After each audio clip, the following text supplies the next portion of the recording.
Hey guys, I'm back. Oh my god, I can't believe I had to split this video in two. Oh.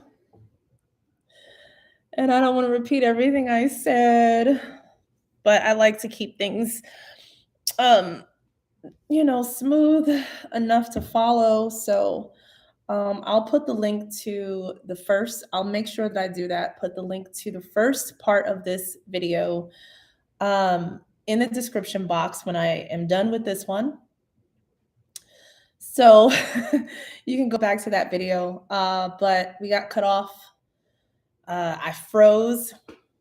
Everyone said I was frozen as I was talking about the moon being cold or the entity or the angel being cold, of the global freezing matter that we're dealing with. That was very ironic and interesting.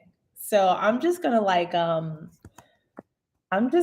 to reiterate a little bit, and hopefully we don't get cut off this time around. I'm putting my Cash App in the chat, just pinning that there. I'm always welcoming donations. Thank you, I believe, Anthony or Antonio, for sending me a Cash App donation from the last video. I appreciate you for sure. So always appreciating contributions to the conversation. It matters. Oh man, but come on in, come on in. Hopefully I got a better connection this time around. I swear to God, oh man. So we were basically talking about tonight's blood moon eclipse.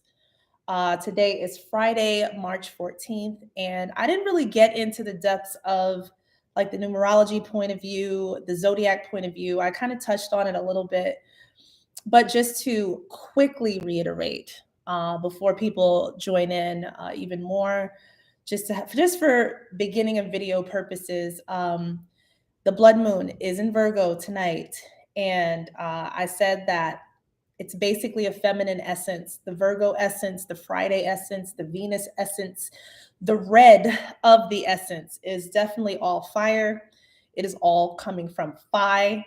Phi, basically, the Phi perspective, the golden ratio perspective, the physical perspective of creating a new spiral of life, a new cycle. And how the feminine essence has been one of the most traumatized aspects of human nature. We have talked about race and all types of cycles of trauma, but the most traumatic recordings and experiences has come from the feminine energy, the attack of the feminine energy. And I also said in the last video that it's not just about female, it's about feminine energy, which is also embodied by masculine beings or males or men. There's been an attack on the feminine energy within men as well. So this moon is just representing that, whether you are male or female. Okay, so it's a feminine essence that is spinning. But she has like blooming, flowery fire petals as she's cycling and circling this lunar energy, this eclipse, because it's a beautiful blooming of the maturity and the expression of a feminine entity that has been restricted for a very, very long time. So the fact that this full moon is in this eclipsed full moon, which means the sun and the moon are facing each other directly.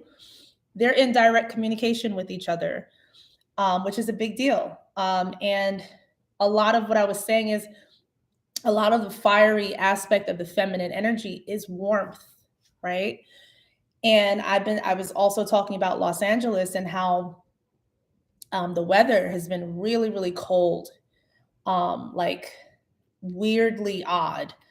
It was 54 degrees today and raining, and it's like it's barely getting to 70 degrees in March. And the cloudy skies won't even allow us here to even see the red moon when she turns red later on tonight for the Pacific Standard Time. So I was basically just getting to the points of the importance of allowing or moving out the way of an energy that is already in progress in her maturation. And the biggest thing for the levels of growth with an energy like this moon is communication. Okay, communication.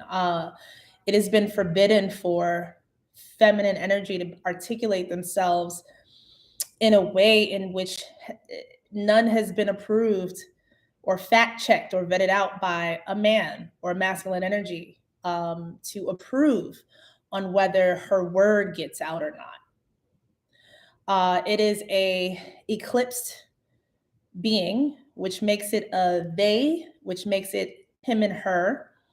It is a twin energy. It is loving, it is passionate, it is chemistry based, and it is beautiful. And the world, I'm not even going to say the world, the entities that do not approve of this level of growth are still way far behind when it comes to love and what that really means and what really brings comfort to the world, such as harmonized seasons and weather and fairness in just the life and death cycle. All of that comes from the comfort level of the feminine being, the feminine essence. And I'm talking about this celestial being because her imprint is already here. We have about 5 years in human years on this earth to catch up to the imprint that's already saved, blueprinted, and gathered in her image, in her essence, not just her image. And we're going to learn over these next 5 years that feminine essence, when it comes to lust and love, is not just about image. It's about the essence, the aura, and what she has to say, how she says it. Are you listening? Do you see anger patterns or do you see relaxed patterns? Even in my tone from my last video that I made is different from this tone because I got all frazzled because I was frozen, had to switch and check things. And now I'm a little out of breath and I'm back and I'm split from my first video. So now my tone is a little bit more aggressive, right? My last tone was a little bit more relaxed. So I'm still in my feminine zone, but I was taken out of pocket for a moment and I have to find my way back because what brings harmony in my life is when I'm relaxed because I should be. Like that is what I deserve. I know this for a fact, and it's time to get back into that warm imprint of this feminine essence of what this is really about tonight. So, with that, I'm still like a little out of breath. I'm telling you, I was running around trying to like the internet shit. So let me just get back into the chat and just kind of like catch up real quick. Antonio Booker, you're the one that sent me the Cash App, by the way. So thank you. You said we don't have 5 years.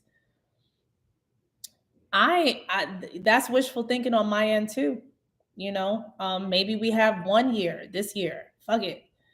I'm being nice, and maybe that's the problem too. I'm too nice all the time, always thinking that the development phase and the progression that is happening can eventually catch up to each other. But when progression is already starting on a natural cycle and you have a lot of humans that are not even close, like not even close, what are we supposed to do? It's like Noah's Ark. Like when you're catching a flight and you got to be at the airport, they close that door at a certain time. And once that door is closed, you've missed the flight. They're not going to open the door for you. Like they're already taxing. You running. That shit is not a good feeling too when you miss a flight. So that's what it feels like with the development part. It's like people are going to start getting it too late. They're not listening. So I really hope as many people can gather into their blossoming feminine energy, whether you're male or female. And we're going to talk about what that means for the male. So as I said, in an eclipse moon such as this one on a Friday, from Virgo's perspective, it's a beautiful dance, celestial dance. It means that the sun's full attention is on the moon. She's the most beautiful when he is all up in her, all up in her face, like just looking at her. And like she's like, oh my God, she becomes illuminated by his attention. Okay. And then when he leaves, or it could be a closing of an eye, a celestial blink, just for a moment, she goes dark. Just for a moment, she goes into the shadows. She's not as illuminated as much, but she's still there and he still sees her. So there's a lot, there's a love story between the sun and the moon. I do feel the moon is way more feminine and the sun is way more masculine. But the essence and the warmth, it really comes from the passion and chemistry of celestial bodies itself.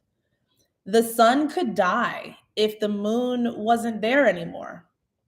Did you guys know that in this love story? If you guys want to play with me on this level, all right? Because it's kind of like the purpose of really why the sun is still there.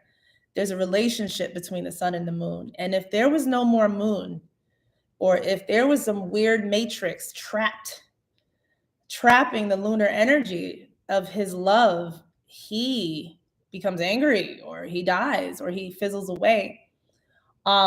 These essences have real storylines, real feelings, real relationships, and real vision for futuristics.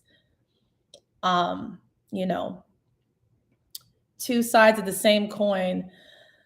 Well, I'll say two coins with two sides, because I think in nature, it's natural to separate. So when two atoms separate, it's the beginning of life. It's either an atomic bomb if you're doing it outside of the body, or it's creating a life within the body once the two cells separate and start duplicating amongst itself to create more life. Two sides of the coin for a celestial being in love is lonely. What if let's look at ourselves as coins, right? And like my front self is my moon self, or my female self, and then my back self is my sun self or my male self. And I can't see him, even though he's on the other side of me. Like, when does a separation or that surgery begin, where there's a separation, for healthy separation, like, again, healthy cells split to keep something regenerative. So where what was once behind me in development is now beside me, in front of me, walking, talking with me. Okay. This is a story of love. We cannot leave it at one point, because this is where there's a break in the cycle. But I do understand where you're coming from. These, sometimes I go a little too, woo. I'm supposed to be talking about astrology and numerology and shit, and like whatever people were talking about when it comes to the blood moon, because I'm sure there's so many videos on YouTube about this tonight. But yes, the interference is affecting both sides of the light spectrum. Prudence says, makes sense. The masculine is really can't live without the feminine. It'll just be meh. And vice versa. The feminine doesn't want to live without the masculine. How about that? So yeah, this March 14th, 14th. The 14 is also associated with the number of pieces that were chopped up from Osiris in Egyptian mythology. He was chopped up in 14 pieces, and 13 pieces were found. So 13, every time you see the number 13, there's an incompletion and an almost factor. And when 14 comes into play, there's a real celebration, a real finding of the last piece, which is the phallus, the golden piece, the golden phallus, right? The penis, the golden pen. All right. That is mythology in saying that the body is complete. And it's the same with the feminine aspect as well. So for the, and I'm going deep into my DNA Akashic records here. It is written nowhere in what I'm saying right now. But the story of Osiris, the female side of that, which is Aset, um, basically her story is her head is chopped off.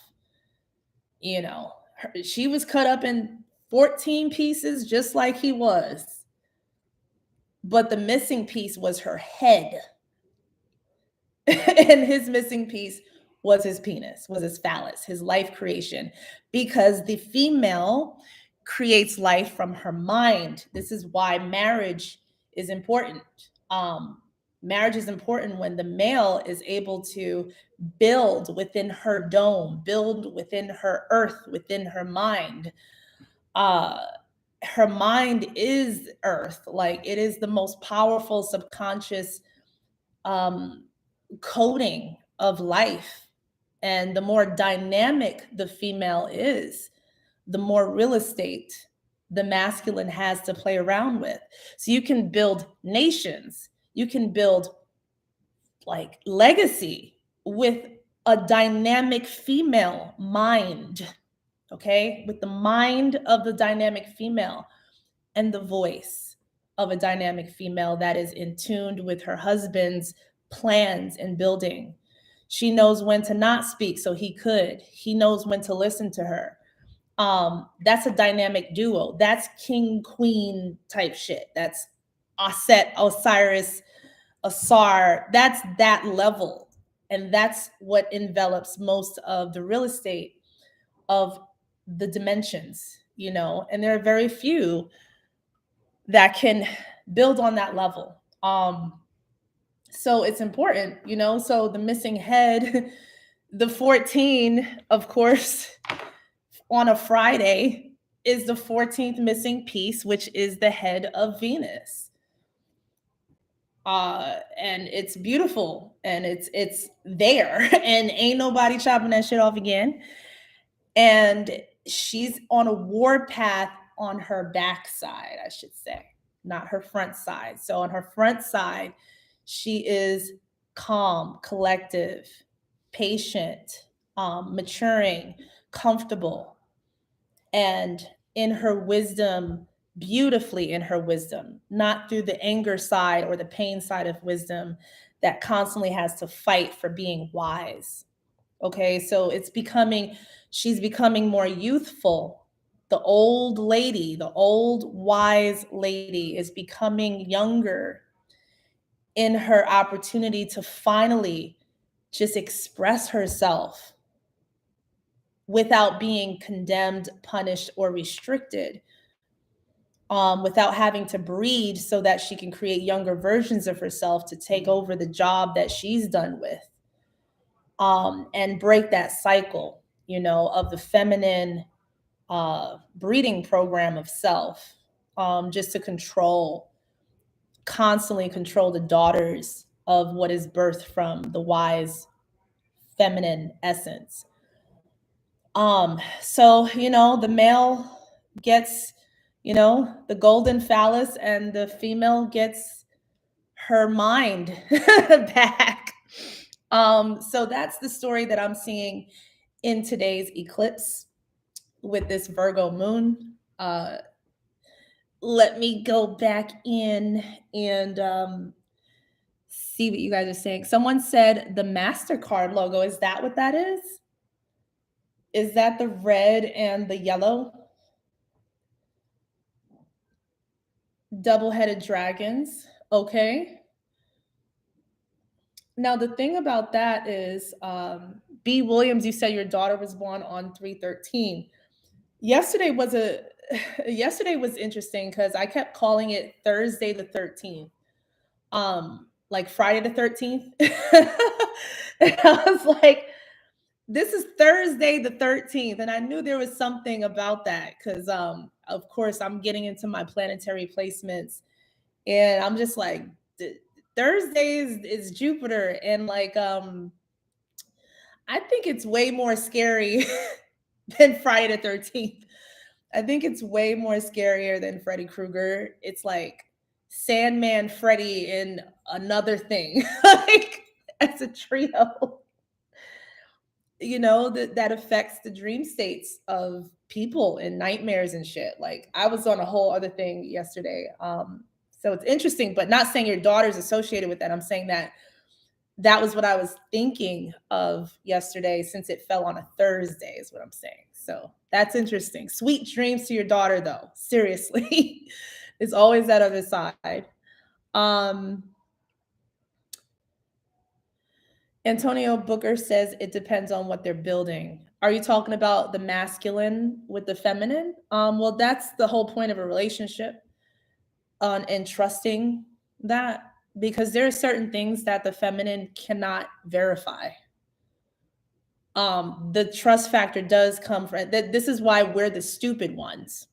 We're the wise, intuitive ones, the magical ones, but we're also stupid. We're quite stupid in a lot of ways where um there's just that thing that we're missing that we just can never fill in, and we would have to dream it up, hope that it's what it is, or deal with whatever's coming, from something that was hidden and you can't fix, and you just have to fall into that hole, you know. Um and that's just what it is, and I think that's what makes us uneven, and I think that's okay. I don't want to be all knowing with everything. And I feel good when I form in my feminine self, when I'm able to form a trust, to really feel comfort in the trust. And anytime I get a little scared about it, I'm still comforted through it. And to me, that makes me feel more feminine and trusting a masculine essence like that. Um, Bunny and Clyde. So, what I wanted to also talk about was the moon matrix, and something that I started seeing when I started reading natal charts. You guys know that I do readings with numerology mostly and names. For some reason, the letters and the numbers just start jumbling up into messages for me when I do readings for people. Let me pull out my cards as I say that too. But I started reading natal charts. I shared this a long time ago, but I went and revisited my natal chart, and it just confirmed what I almost forgot. And I used to tell you guys that I had a secret birthday because I had to change the background energy of my incoming self in this matrix because it was rigged. Now, I don't know what kind of uh, lifetime punishment that I did receive, because these reincarnations are sometimes prisons. All birthdays are not created equal. All alignments in the stars that bring you here to Earth and through the portal of your mother does not mean new life. So you guys hear what I'm saying? So when I looked into my natal chart deeply enough, I saw that I was screwed. Like, it's one of the worst fucking natal charts I've ever seen, and it's mine. I did a reading on myself and I said, I am doomed. No wonder I keep thinking that I'm going to die. No wonder I keep being whispered and told in my ear and having certain types of dreams that my death is coming, my end is near. This is how I'm gonna die. I won't be able to come through a comforted portal of rest back into life. I will go through the torture and torment because I didn't realize that my soul was in jail. I was imprisoned for a long time for a crime that I did not commit. Or, by the way, maybe I did. And the crime that was committed lifetimes ago, I don't even know. I've been erased, but there's a part of my DNA that at the right moment, in a right cycle alignment, which is now, I'm picking up on my memories enough on time. So I realized I don't know how long I've been going through these prison cycles, but I've been coming in and out of my uh, natal alignment for possibly hundreds of thousands of years, and constantly being erased through the memory matrix. That there are different doors in the afterlife and stuff, and I've been going through the wrong door. Now the crime um the crime was my beauty, my wisdom, my expression. It is everything that I am today in a different time where it wasn't allowed anymore. So I was penalized, I was restricted and placed in harsh jail reality. And it's just taken this part of the lifetime for me to really like save myself and have a real relationship with the celestial side of myself to really regain and rebuild a new natal chart for myself. And that's what I started doing, and it's working. Um, when I say, when it's time for you to go in the matrix, even when you're not ready, it doesn't matter. The matrix has a job to do, which is to get you the fuck out so that everything else can recalibrate in the matrix. Like it could take one little 10 whatever thing in the code, which can be you. And there's not enough room for any error. So you have to physically die to get off planet, out of matrix, so that we can equalize some other shit because you're gone type shit. And I somehow, in some council court of somewhere, oh shit, in some council court of somewhere, somehow some entity convinced the matrix that I don't belong here at a certain point. When there's a growth cycle, a blossoming, I take up too much space. So I gotta go. And it's all about space when it comes to the matrix. There has to be enough room for everything to. So my ancestors and my celestial fucking family comes in and says, they're coming in now, like off the fucking spaceships, for real. And they're like, fuck you and your space. 2 gigabytes versus 2 million terabyte of space. My family and my bloodline expands the matrix so that my daughter can fit. Of course, she can't fit in 2 bits of whatever the fuck you got going on. So you punish her big celestial body by killing off her human, place her in a prism, matrix prison in memory form, completely torture her enough so that she, whatever, I don't even want to talk about that process, and then throw her back into the 2-bit matrix. So my family's coming back on these spaceships, and it's not just me. I'm not speaking selfishly. I'm a big enough celestial being that I know I have other selves, likeness of self, that feel me. And I'm just here. We got this antenna thing going on where we are communicating with each other. These huge celestial beings have many forms, but still limited to a few on this planet. I'm one of them, a part of a huge celestial, feminine, fucking crazy wisdom celestial being. You know, not everything is birthed from wisdom. I just happen to be one of wisdom's daughters, for sure. And wisdom is fucking up. Like that other side of wisdom does not mind being destructive and chaotic.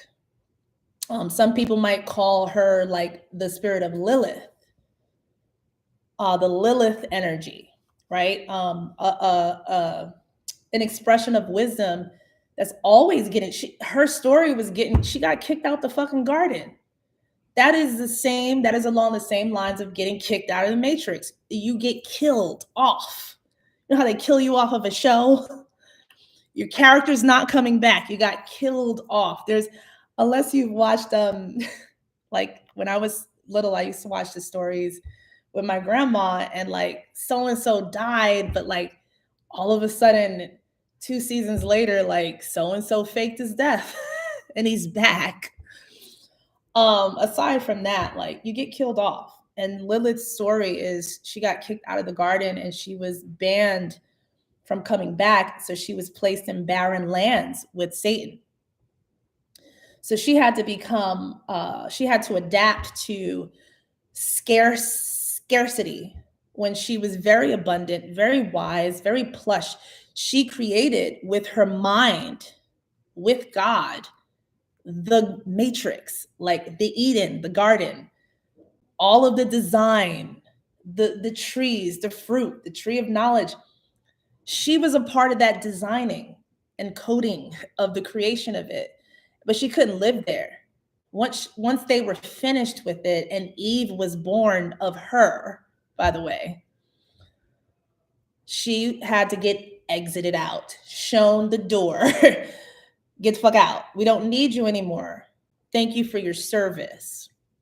So there's this anger part of wisdom that I was tapping into for the last year or two of my life.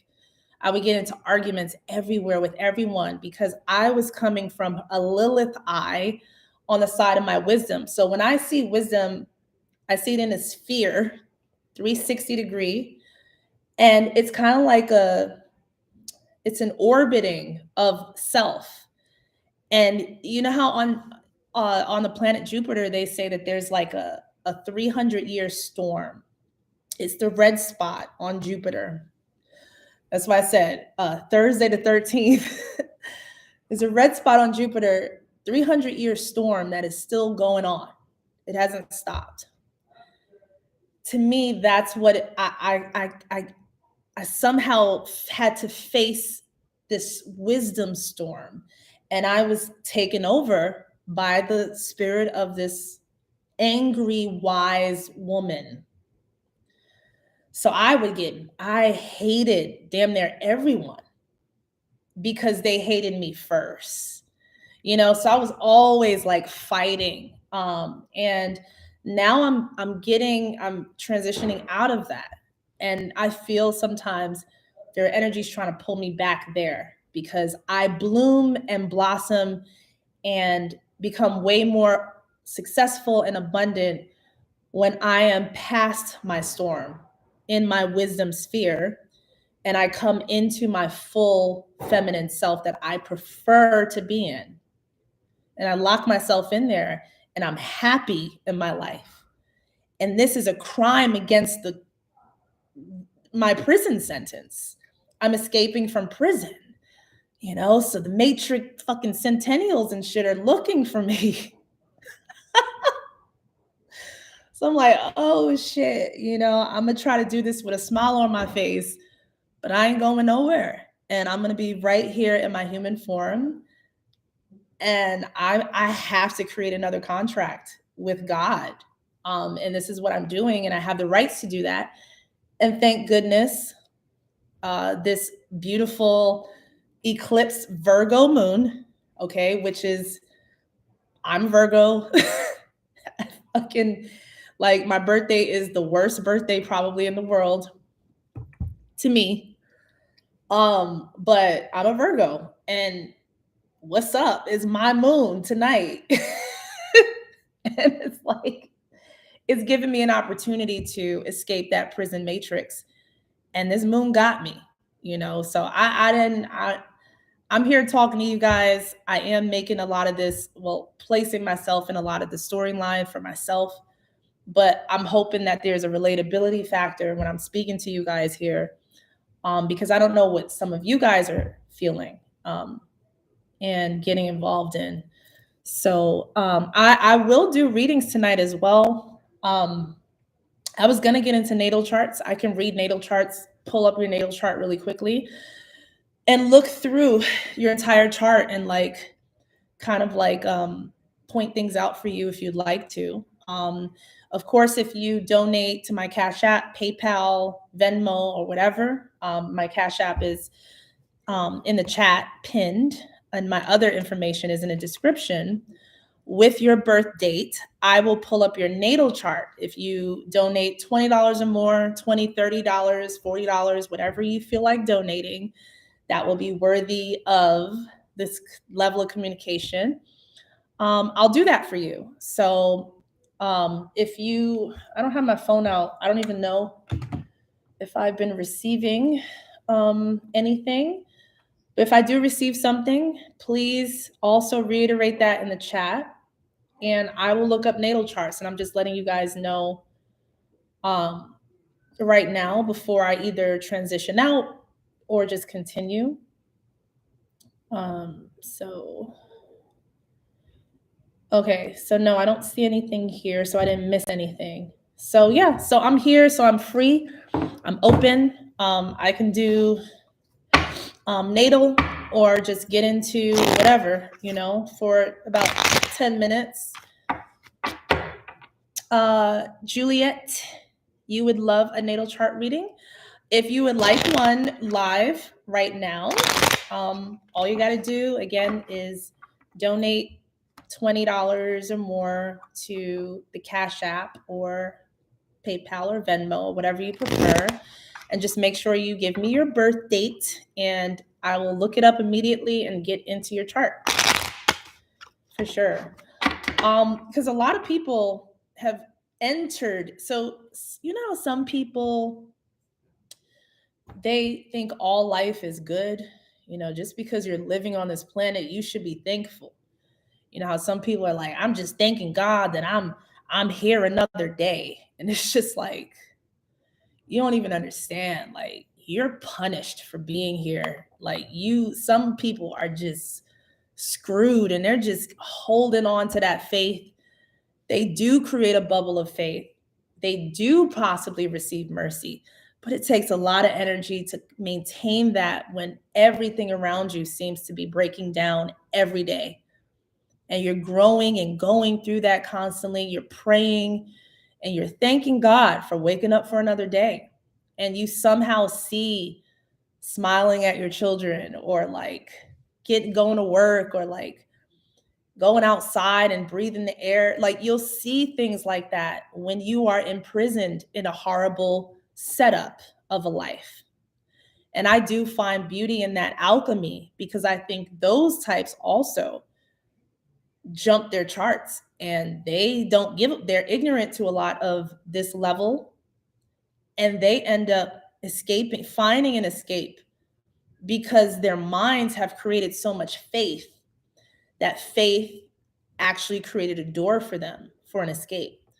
So there are different ways to do this, and some of it is brutal, you know, and some of it is knowledge based, and some of it is, oh shit, I didn't know that these were the celestial alignments in my life that were blocking me instead of allowing me to live here peacefully and abundantly when it's my time to do so in my cycle. Personally, like, I'm not going through the struggle bubble right now. Like, what's going on? Um,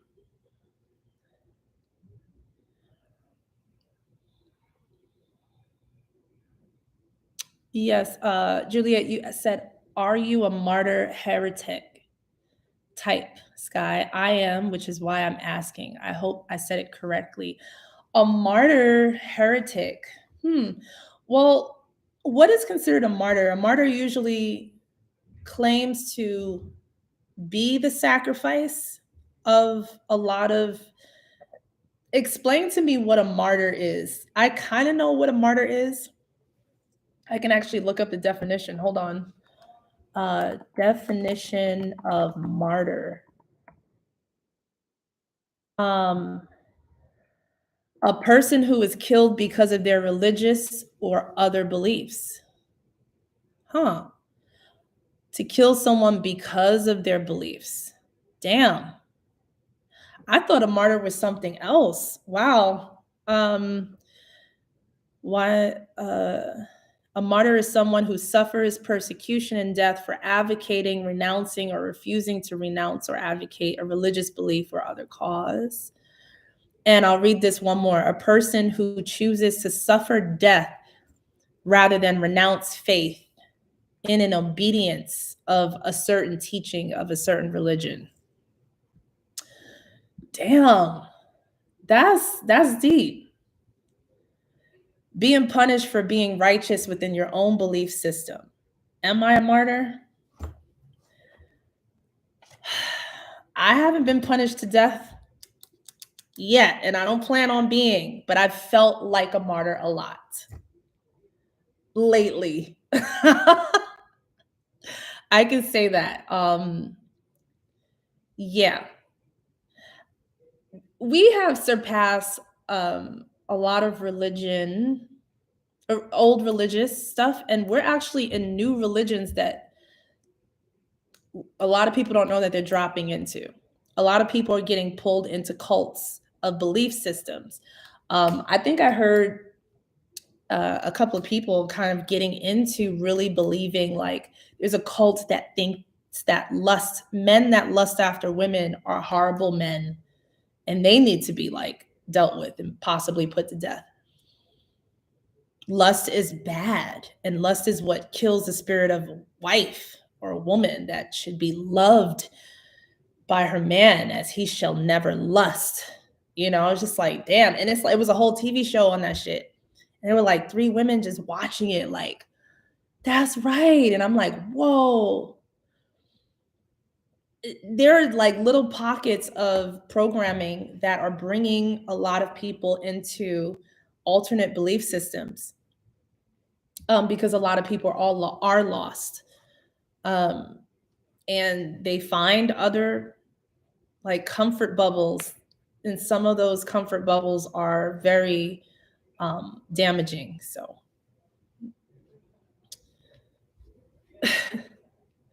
life is a cult. I don't know, man. But yes, if anybody wanted a reading, please like feel free to donate, and I'll do your reading live here. I'll open up the space for about a few more minutes just to see. Oh, Juliet, you sent the Cash App? Let me check. My apologies. Can you drop your birth date in the chat so that I just have it? I'm sorry, I didn't see the notification.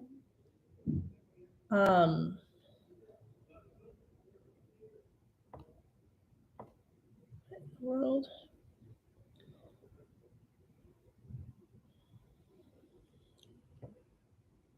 Okay, so let me write that down really quick. 11/2/1984. This birthday sounds familiar. Juliet, have I ever done a reading for you live before? Your birthday seems familiar. I have. Okay. Okay, and Omnia. Okay, Omnia, I'm gonna get that. And Omnia, can you drop your birthday in the chat so that I have it for sure? And I will do your reading right after hers. Thank you, by the way. I'm just not seeing it. So let me check. Okay, July 10th, 1981. Okay.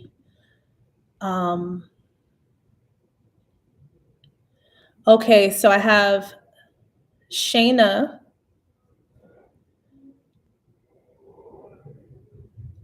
Hold on. Oh, Vincent B6. Thank you. Where are you? Thank you for the donations. I have not seen a donation, so if I'm not thanking you, sorry.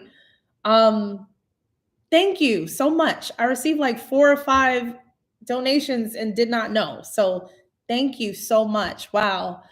Um, okay, so let me get to Juliet. Let me get to your natal. Pull that up really quickly. And okay, November 2nd, 1984. All right, so this is going to be a different kind of reading since I've done a reading with you already. So bear with me. Let me just pull your chart up. So one thing that I'll say about your 11 too, I don't know if I said this to you before, but it's synonymous with 1111. If you want to take that 2 and place 2 ones instead of the 2, you can also dip into the essence of November 11th or 11/11, 1984. I'll say that because there's a lot of escape bubbles and routes and doors. If you really look at the numbers, that's why I'm so into that, because 2 can say take 11, take door 11 instead of door 2 if it doesn't work for you. Or 11 may say take door 2 instead of 11, so like listening to that um is a gift. um and I'm just gonna, all right, pulling it up, and should be up. Okay, so I got you right here.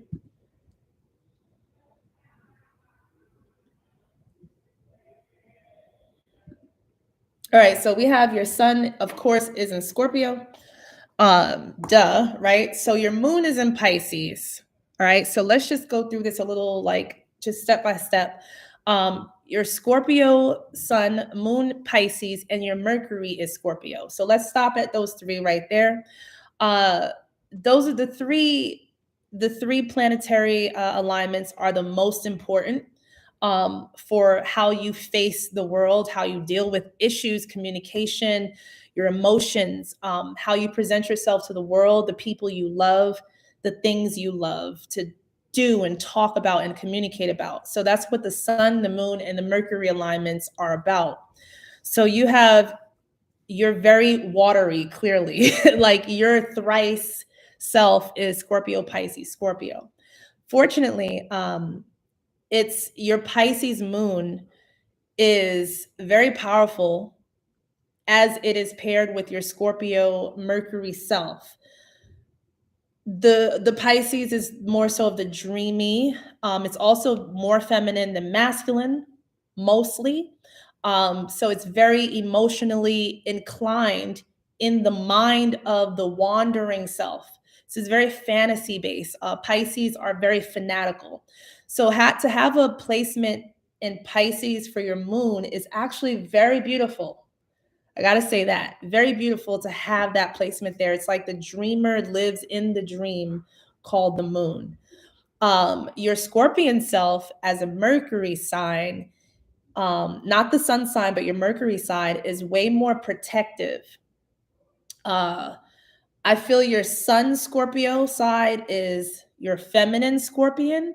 Your Mercury Scorpion side is the masculine side that is protecting that moon self and that sun self of yourself. Um, so Juliet, so far so good. I'm getting like, don't escape this matrix. Just all right. So now we're coming to your 4th alignment of Venus. So let's use today even to get into this energy, since we're on the day of Venus and this fiery moon. So your Venus is in Sag, okay? Sagittarius is a little tricky.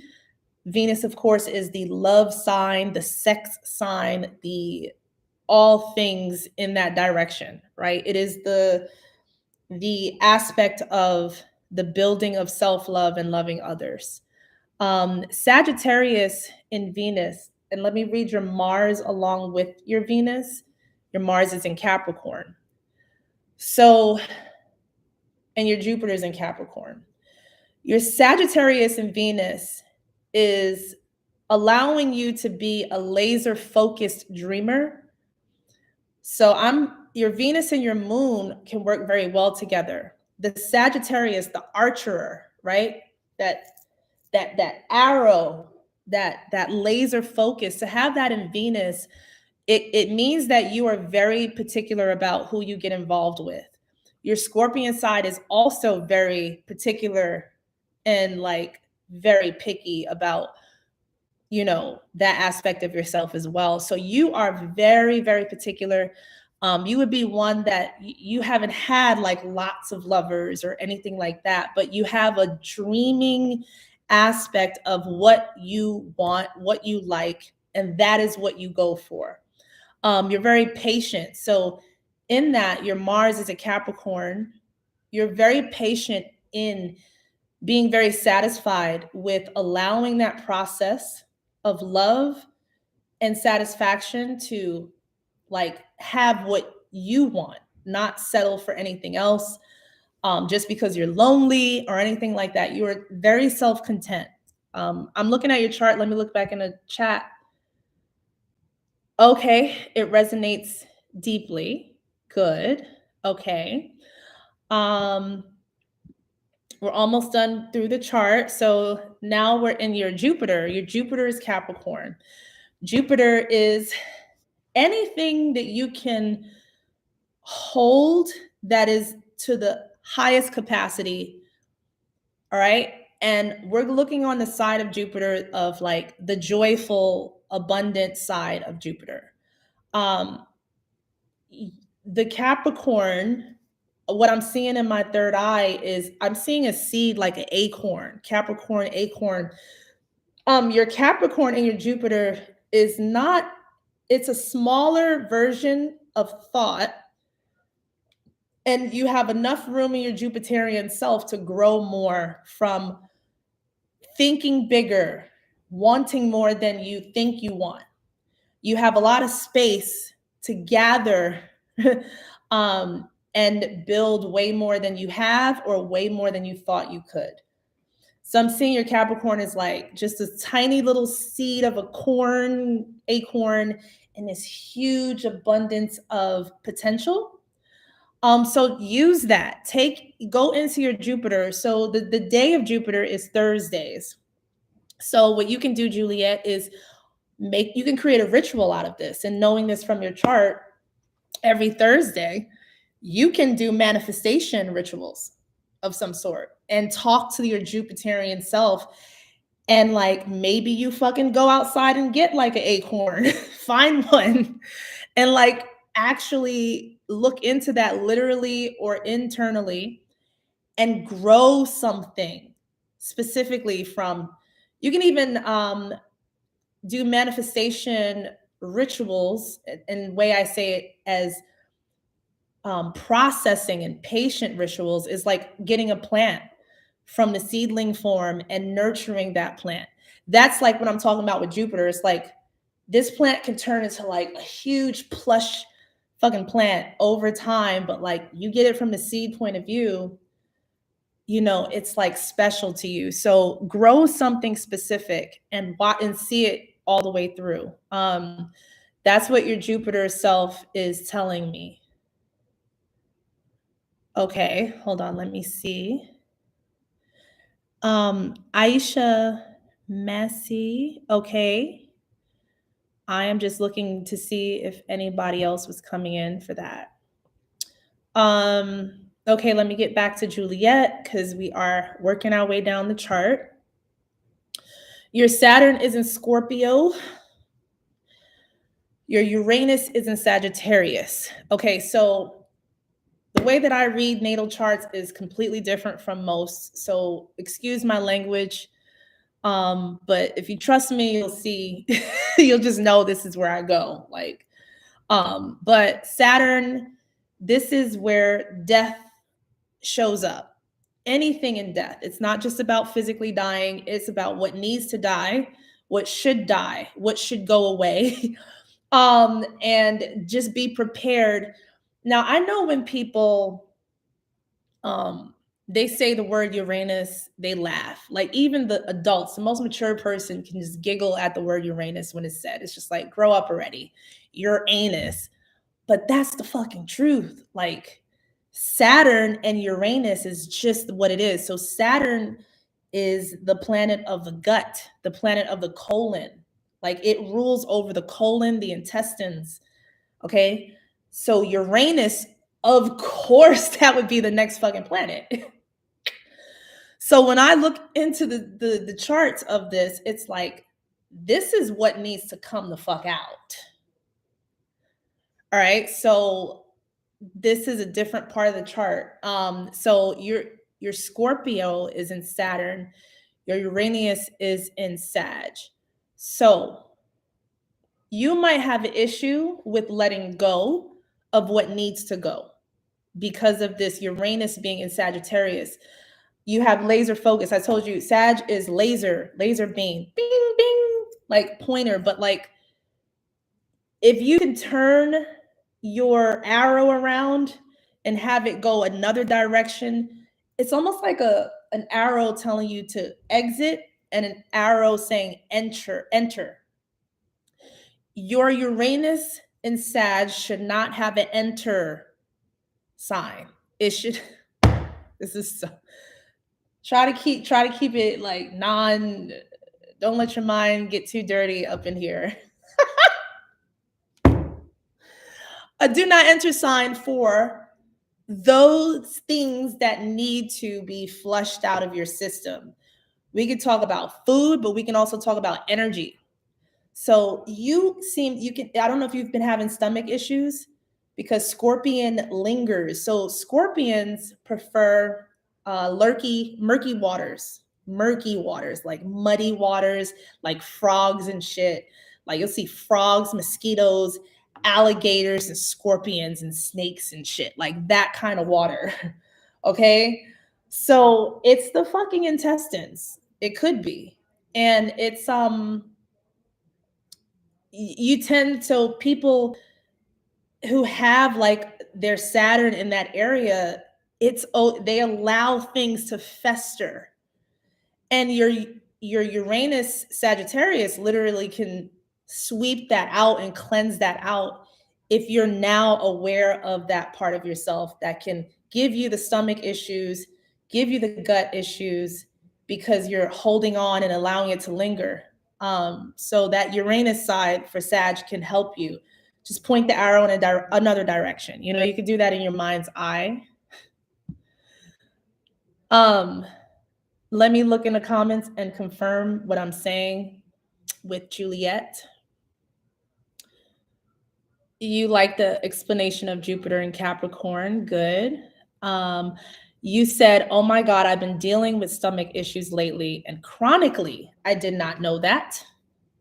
Your natal chart says that's a problem that you are facing. And all you got to do is now be aware that your Sagittarius and Uranus can literally be the warrior for your stomach.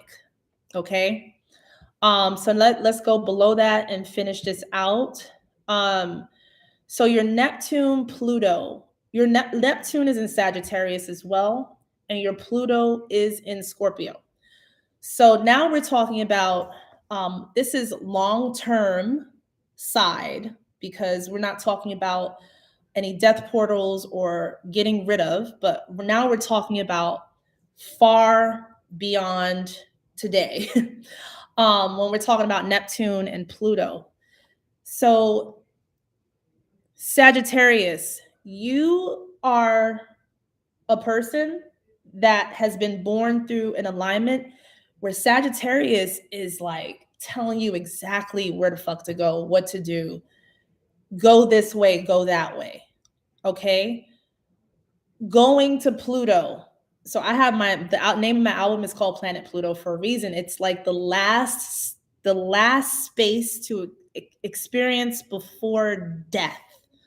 It is the last planet to possibly give you another chance of life, or fucking push you out there in the asteroid belt and you blow up into a bunch of tiny pieces. Once planet, there's no more left. There's no more room left for your soul. So planet is, Pluto is like very detrimental to the ending of your life. It is a death planet.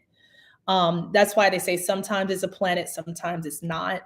They call it the dwarf star. In my mind's eye, I've seen another sun on the other side. So it becomes a new Mercury in reverse in the solar system. But that's just my nutty self. Has nothing to do with NASA. So your Scorpion side and your Lilith is in Aries. So there's a fight for you to get back on track. Now we're talking reincarnation cycle, because as we get to the bottom of the chart, we're going back into a reincarnation point of view. And there we go back into, when we reincarnate, by the way, this is again stuff that I just know. All right. You don't have to agree with it. When we leave that Lilith in Aries, okay, I have to look at your Lilith and your moon to see if it's compatible for your reincarnation entrance back into whatever lifetime is next for you. You will enter through Pisces. I even feel, even if we can't prove this, our moon signs are our next signs, sun signs. So the chart starts like shifting. So in your next life, you may possibly be a Pisces as your sun. So you'll travel through Lilith, who gives birth in the barren land of death, through her wisdom to everything, back into the garden. So you go from Aries into Pisces. Pisces is a very comfortable place to land for reincarnation. So this natal chart that you have is not an imprisonment for you. Just adjust what you let linger in your emotional body. You have so much potential for a lot of growth and growing of things, manifestation wise. You're very emotionally in tuned with yourself. And this is a beautiful thing. And your next reincarnation is a beautiful Pisces inviting moon that says, come on in, come back into the dream, you know? So start thinking about that, without getting too like afraid of it, So that is the end of your natal chart reading, Juliet. Thank you this is my first time. I never did natal chart readings live. So that, I don't know how long that took, but that took a lot of energy to get into. So I'm realizing, just the weight of the energy for natal readings is pretty like, whew. All right. So I got another one, which I'm going to get to, but I got to like take a little break for a second. Cause that was, it's like walking through all of the energies and all the planets, like mentally. Yeah. You're very welcome, Juliet. I'm glad you really feel mentally free from your natal reading. Woo! All right. Now, who do I have next? Omnia. All right. So let me get into that really quick. Okay, and I think this is the last one. Oh, no, and then I have Aisha. Okay, and she's October 8, 1982. So I want to make sure I capture the last one. That's definitely going to be the last one that I do. You can, if anybody would like a natal chart reading, you can email me. My email is in the description box at tarynguy@gmail.com.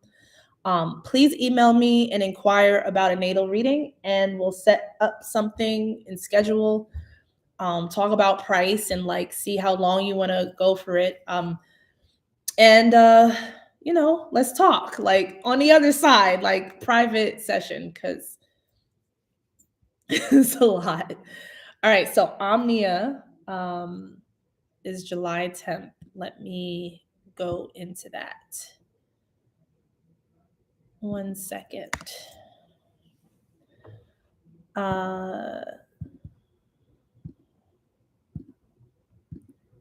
1981. All right.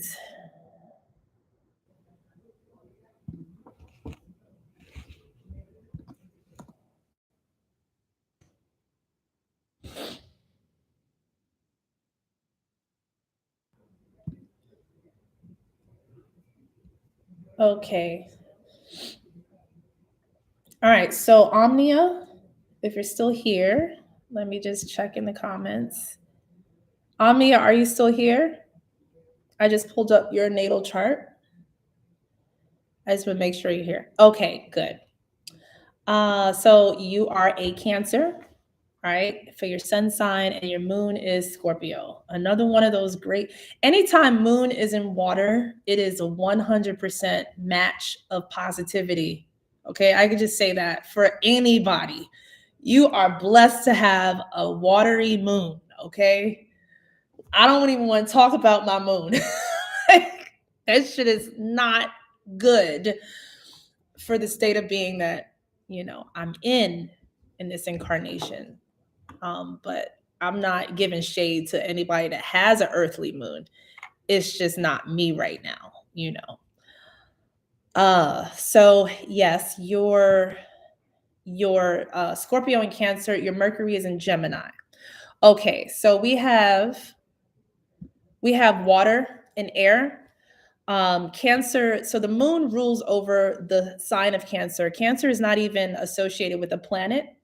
So it's interesting that your crossing of Cancer, Moon, Scorpio, and then your Sun, your forward facing self is Cancer.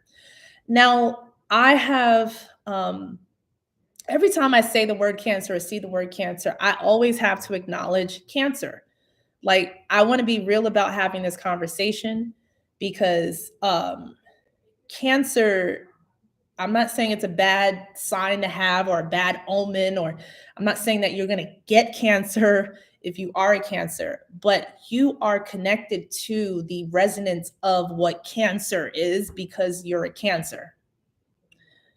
Okay, so let's just let's acknowledge that we're talking about the crab as well, a shell being, a shell-based sea creature that prefers to be at the shores of the water. So I like to look at just the totems, the habitats, and then I go deeper into the chart to see anything else from that. But you are in your Cancer self. And okay, so your Mercury in Gemini, your Venus is in Leo, Mars in Gemini. Okay, there's a lot of, and I'm not just saying this for cliche, there is a lot of bipolarism. And Omnia, I seen your profile picture. You're a man, correct? Masculine, man, male? Just going based on your profile picture because your name is a little ambiguous. So I don't want to think she when I'm talking about he. Just wanted to, okay, you're a man. Got it. So, okay, so your Venus is in Leo. So this is a good thing. So it is good for a male to have a Venus in Leo. You are protective over that Venusian energy, that feminine energy that is needed. Leo, the lion, is more masculine for the protection of the opposition. So, for instance, my Venus is in Leo. That's not good for me. And I've learned that over time because Leo is fire, Venus is fire. My Mars is also in Leo. Fire, Mars, war, flare up. So, on the feminine side, going from a Venus and Leo for a feminine point of view, I'm just letting you know the opposition. A flare up, it causes like anger, it causes disformation of beauty. It turns beauty into something else, monstrous, old very quickly. It does, the Leoan does something to a Venusian Venus feminine that is the opposite of what it's supposed to be. So it's a struggle factor and a lesson of the Venus side of a woman in Leo and Venus. Your Leo and man does the opposite. It is not allowing those flare ups to happen to the feminine, and even in the feminine in you.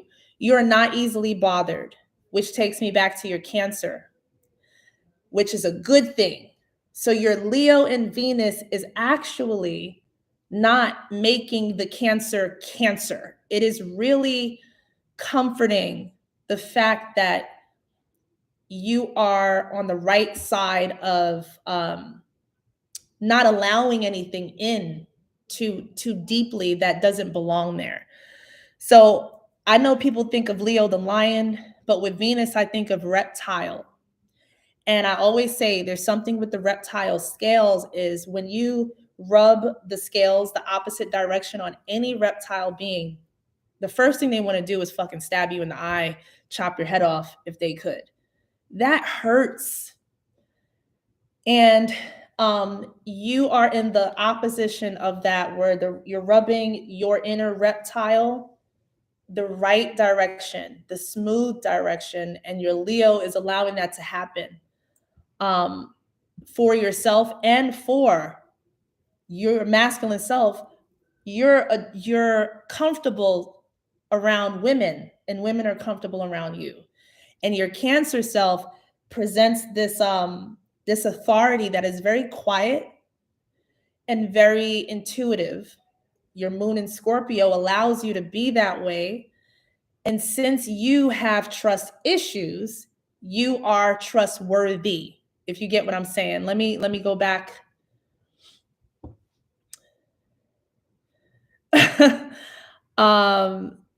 Okay, very comfortable. Okay. So yes, there's a comfort level that you have around female energy, and they also have around you. So that's a beautiful thing, because I could feel that. Your Mars in Gemini.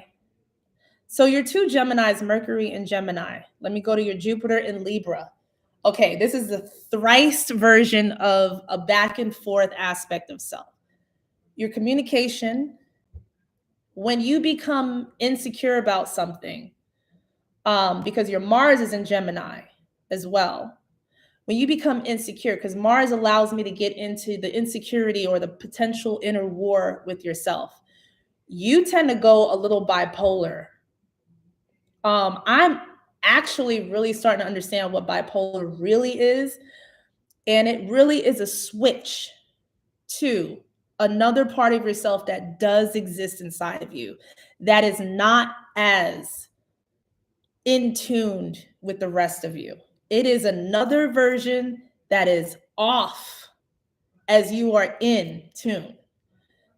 So there is another aspect of you that comes out based upon certain triggers that come up.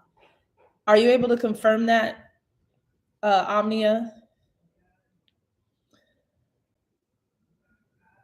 Also,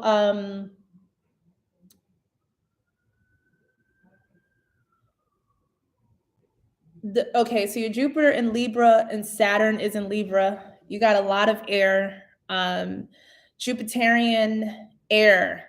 Okay, so Jupiter is a gas-based planet. So the fact that you have air associated with your Jupiter is an elemental match. So it feels like breath of fresh air. You can't afford to hold a lot of things inside, which is probably why you go bipolar. I'm starting to understand that bipolar is a bubble holding of something that can't be held in. So another version of self, it creates itself from things that you just can't contain. So there's an alternate version of you that is held in a space in your mind that has to be an expression point so that you don't get sick. So bipolarism actually can save a lot of people from cancer or diseases that fester from unexpressed feelings.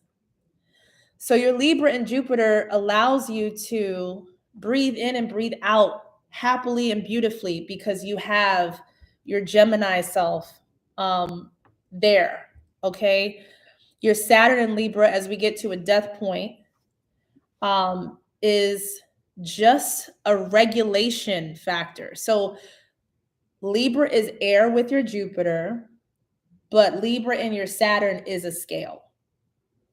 I just want to slow down sometimes because I know I can go like fast in reading some of these things. Omnia, you said, I feel that all the time. It's like another person that's just negative. Kenise, how do you connect with me for a reading? Please email me. My email is in a description box. It is tarynguy@gmail.com. If you email me directly, I will respond directly to you. Absolutely. Omnia said that makes a lot of sense. I realize the more I express, the more relieved I feel. And sometimes that negative other person is what gets it out so that your body is healthy. And the beautiful thing about society is if you're actually diagnosed with this, you have an excuse.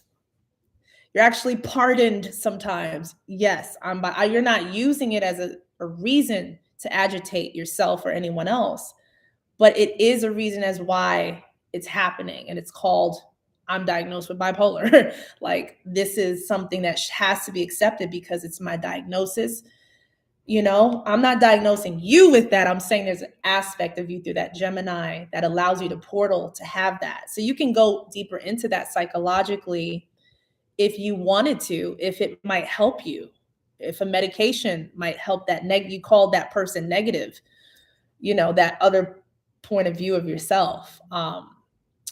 So let me get back to it. So your Saturn is basically your Libra scale, not your Libra air.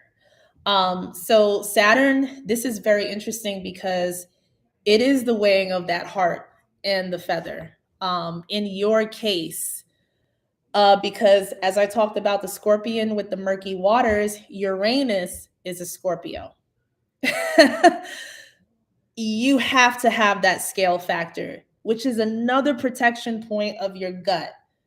That scale that you have built into your arrangement and alignment in this lifetime, maybe in another lifetime, you died from the belly down for whatever issue you had. So the fact that you have the scale in your Saturn and you have Scorpio in Uranus, it's literally like protecting you. I don't know how you feel about belts. You can celebrate your Saturn by buying a really nice belt for yourself, a belt. Men wear belts, like belts, like you spent a Louis Vuitton belt or like fucking a cowboy buckle. I don't know, some really nice belt for yourself that will honor and be an offering to your Saturn self that is protecting your gut. So it feels good there as I'm reading into it. Because the Uranus Scorpion part of yourself is, again, the murky waters. But if the murky waters are just what they are, Saturn won't allow you to linger there.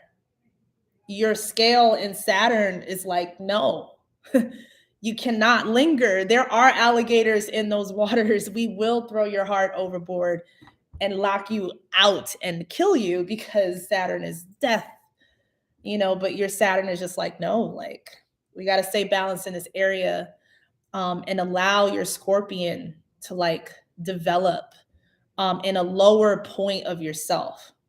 So what this also tells me is that it's time for you, as we go into your Neptune, your Sagittarius self, is like your sexual self. You got to go get a little deeper with your sexual self. Your Scorpion Uranus self and your Saturn scale is basically saying go deeper with your passion, with your love, with your attraction factor. Anything below the belt at this point is deep in the murky. So murky, we can go back to your Mercury, which is Gemini. So here we go with the negative entity that shows up, the bipolar side.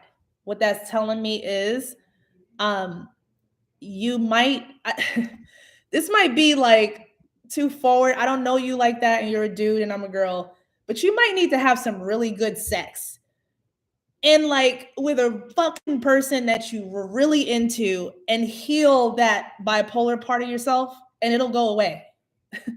So the Gemini becomes you and your partner instead of you by yourself, like negatively talking to yourself because you're not releasing the passion, the Scorpion murky passion below the belt. Okay.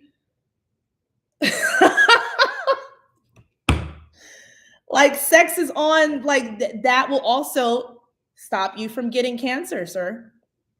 You got to have some great sex, intimate, great, amazing, deep fucking sex. So your Cancer sun is like, you can get it, but you won't because you have all the alignments stacked up enough to maintain a healthy body. But there's potential if you don't start paying attention as you get closer down your chart. And like, we don't want to talk about the sickness part of that. So just go and satisfy yourself justifiably on how, whatever that means for you. You said that's a good idea. Omnia said, I've been wanting to buy a belt for some strange reason. Are you serious? Okay. All right. All right.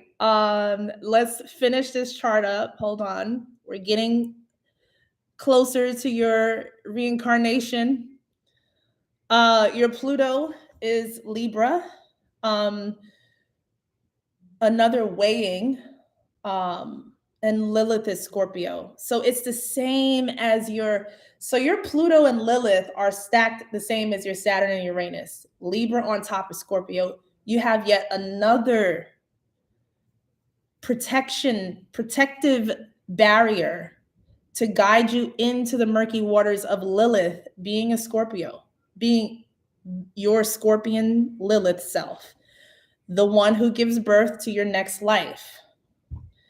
I don't want Lilith to kill me because Lilith hates that word, or she does not like being considered a mother to anyone, which is why she's so harsh. So she kicks motherfuckers out, or she brings motherfuckers in based upon their levels of wisdom. Okay? She doesn't give birth to anybody, you know? So like, you got to get good with your wise self, your wisdom feminine, okay? And that is, she is harsh. The harsh sides of wisdom are the worst things in the world that can possibly happen to anybody, because wisdom holds everything. It holds the worst and the absolute best in one sphere. And it is feminine, chaotic, and justified in all of its actions. All right. So Lilith is a Scorpio. That's difficult if you ain't gonna listen to yourself, right? Because your moon is in Scorpio and your sun is in Cancer. So, you know, Lilith can pick you up like a dragon and drop off your next life into the Scorpion moon, or she can drop you off into that Cancer, you know? But let's not get negative with that, because the Cancer is a shelled being. So your Cancer crab, I don't know if you have anything with the totem of crabs. Look at that being and understand the crab more when we're talking about Cancer. It has no planet. It is the moon-based zodiac. It is associated with a sickness that nobody wants, a terminal illness that nobody wants, but a lot of people seem to get. It is associated with 69, which is the association with the nurturer or the mother. But 6 and 9 are tricky. There's a vulnerability with 6 and there's a strength in 9. And you want to make sure that you want to pull that 9 and 6 sometimes just backwards.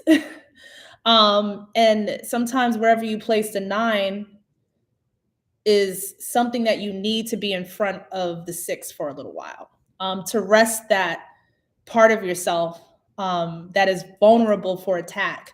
So to me, that's what the crab aspect of Cancer is. It's the 9-6. It's the you can't enter. My shell, his way is right here. It's here for a reason.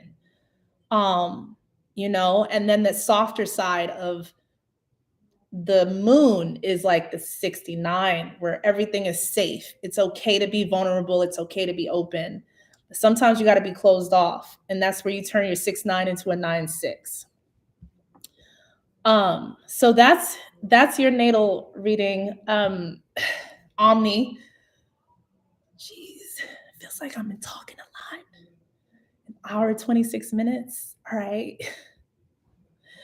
So Omnia, thank you for allowing me to go through your natal chart.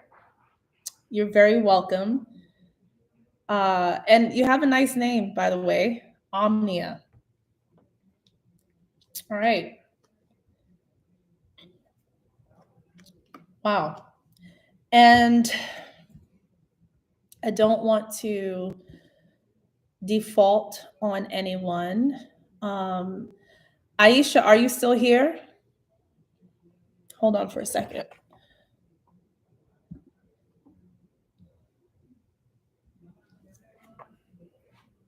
Slim Joe, Jim Joe, what about your name? I'm not sure what you're asking. Hold on for a second.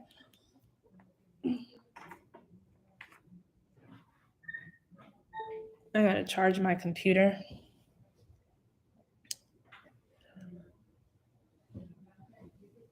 Aisha, are you still here? If not, you can email me.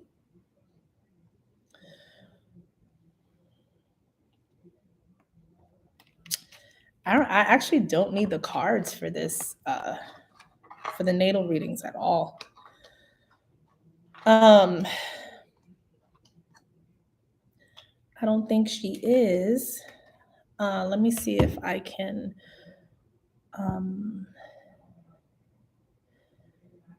Aisha. Okay. And I'm sure she'll email me if she, yeah, I hope so. Okay. I think those two natal readings were deep enough for two people, publicly for sure. I can dive way deeper, but of course, it would be preferred to do that more in private since these natal charts are very personal. So I probably won't be doing the natal charts publicly after this video because it's a lot. It's very personalized. So I will add this on, and I'm gonna put a website back up again. I will let you guys know. But from here so far, if you would like a personal reading by me or a natal chart reading, all you got to do is put natal chart reading in the subject. Email me directly and we will schedule an appointment for sure. If you wanted a direct natal reading with me for that. So it was nice meeting you as well, Lenity. I'm glad you enjoyed my live and I enjoyed being here with you guys. Happy blood moon. I was thinking about going red. This is, of course, not it's like a wig, but my hair is growing a lot and I really like this color, and I'm not red on purpose because it's a red moon. It just happened. Um, so I'm like actually thinking about, yes, happy blood new moon. I'm actually thinking about dyeing my hair red. What do you guys think about that? I always go blonde if I do dye my hair, but like I've been thinking about red, and I'm like, I'm digging it. I'm liking it. My real hair is growing so much, and I want to like play with it a little bit since I have some length. So yeah. So somebody said yes. I'm thinking about doing it. This blood moon might be inspiring me, but I'm digging a red. So anyway, I'm gonna go. You guys enjoy this weekend and take advantage of this beautiful blossoming. Be on the right side of the spinning. You don't want to get cut by the blades on the opposition of what this real entity is in motion and representing. So I'll see you guys another time. Love you. And it's always hard to say goodbye. Goodbye.